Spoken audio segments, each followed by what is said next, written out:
The gap between the two COVID-19 vaccine doses has now been reduced to around a month, but some who had to previously wait up to 4 months to get their second shot are concerned about the level of protection they have.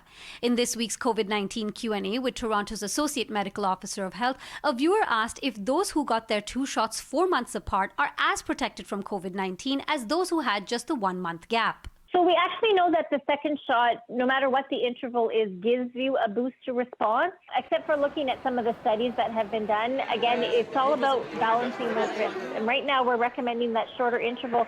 Remember, we only extended that interval because we didn't have a lot of vaccine. It was really because of vaccine supply. Now we actually have enough vaccine supply so we can give a shorter interval. And we have the Delta variant, where we know that you really need those 2 doses to get the best protection. And so that's why we're recommending that shorter interval.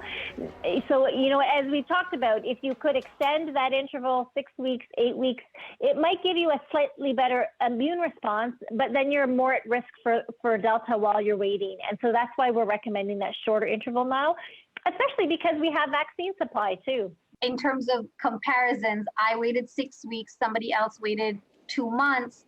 I don't necessarily have better protection than the person who waited 2 months. You said the second dose boosts it no matter what, right? That's right. That's right. So you would, by the time you get your second dose, you will have a strong boosted immune response. This week, we also spoke about second vaccine doses for those who have already had COVID-19 and travel post-vaccination. For the full chat and to submit your questions for our next Q&A, you can go to our website, CITYNEWS.CA/COVIDANSWERS. You can also access the page by scanning the QR code on your screen. For City News, I'm Dilshad Burman.